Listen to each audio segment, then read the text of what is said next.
Hey everyone, welcome back to my channel. আবার একটা নতুন ব্লগে তোমাদের সবাইকে জানাই স্বাগত। তো তোমরা সবাই কেমন আছো? আশা করছি ভালো আছো, আর আমিও অনেক ভালো আছি।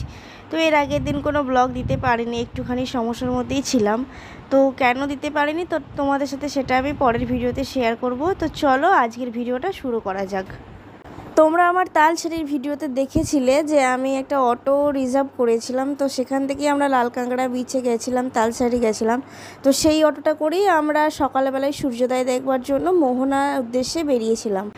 তো ভোর ভোর আমরা ঘুম থেকে উঠে যে বেরিয়ে পড়েছিলাম মোহনার উদ্দেশ্যে। তো তোমরা দেখতেই পাচ্ছ কীরকম আকাশে মেঘ করেছে, আর ওই সাইডে কত সারি সারি দিয়ে কত গাছ আছে, দেখতে অপূর্ব সুন্দর লাগছিল।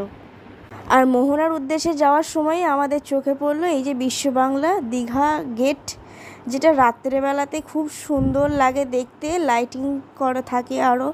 কিন্তু আমাদের তো রাত্রেবেলায় দেখার কোনো উপায় নেই, তাই আমরা দিনের বেলাতেই সেটা দেখলাম। কাছ থেকে অসম্ভব সুন্দর লাগছিল দেখতে গেটটা।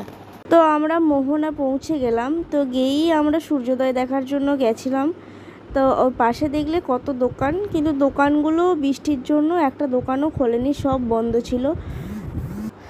কিন্তু দুর্ভাগ্যবশত প্রচুর মেঘ করেছিল, আর সকাল থেকে বেশ ভালোই ঝিমঝাম করে বৃষ্টি হচ্ছিল, একবার থামছিল আবার বৃষ্টি হচ্ছিল। তো সূর্যোদয় দেখা আমাদের কপালে জোটে নেই, যাই হোক পরে হবে আবার।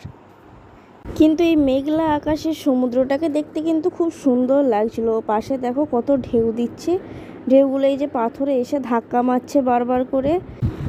সূর্যোদয় তো দেখা হলো না, তো আমরা কি করব, আমরা ওখানে কিছুক্ষণ ঘোরাফেরা করে আমরা চলে গেছিলাম মাছের বাজারে মাছ, কাঁকড়া, চিংড়ি মাছ এই সমস্ত কিছু দেখতে। তো গিয়ে দেখলাম যে চিংড়ি মাছ, কাঁকড়া, তারপর পমফ্লেট মাছগুলো ছিল, ওর ওপরে সব বরফ চাপ আছে যাতে মাছগুলো আর কি নষ্ট হয়ে না যায়, কারণ এই মাছগুলো তো এখন সারাদিনই ওরা ওইভাবে বিক্রি করবে। তো প্রত্যেকটা দোকানেই দেখলাম সেম বরফ দিয়ে দিয়ে মাছগুলোকে রাখছে, কাঁকড়াগুলোকে, চিংড়ি মাছগুলোকে সব বরফ দিয়ে দিয়ে আর কি পাট করে রাখছে।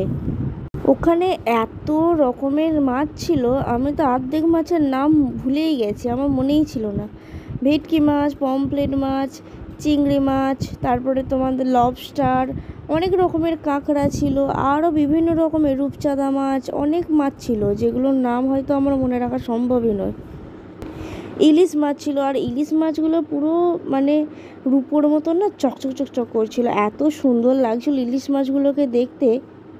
আমি ভেবেছিলাম যে ওখান থেকেই পার্সেল করিয়ে কিছু চিংড়ি মাছ, তারপর তোমার ইলিশ মাছ, পমফ্লেট মাছ নিয়ে আসবো, কিন্তু তারপর আর নিয়ে আসা হলো না। আমি দেখলাম মাছগুলো খুব একটা পছন্দ হচ্ছিল না দেখে, কানকোগুলো কেমন একটা ফ্যাকাশে টাইপের ছিল।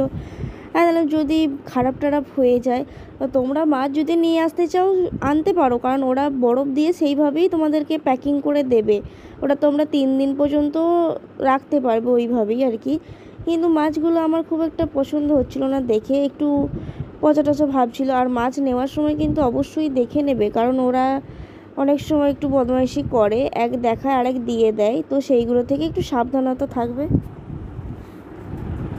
আর বৃষ্টিটা জানো তো এমনভাবে হচ্ছে, একবার করে হচ্ছে আবার ছেড়ে যাচ্ছে, তো আবার কিছুক্ষণ পরে হচ্ছে, মানে আমাদেরকে আর কি ঘোরার সুযোগ করে দিচ্ছিলো। যখন ছাড়ছে তখন একটুখানি ঘুরে ঘুরে মাছের বাজারে মাছ দেখছি, আবার যখন বৃষ্টি চলে আসে তখন মাছের দোকানে গিয়ে দাঁড়াচ্ছি।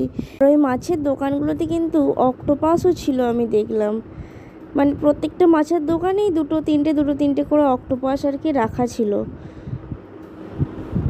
আর লবস্টার। আর প্রত্যেকটা দোকানেই না 1 গামলা 2 গামলা করে চিংড়ি মাছ, মানে অসংখ্য চিংড়ি মাছ আর কাঁকড়া আর পমফ্লেট মাছটা ছিল।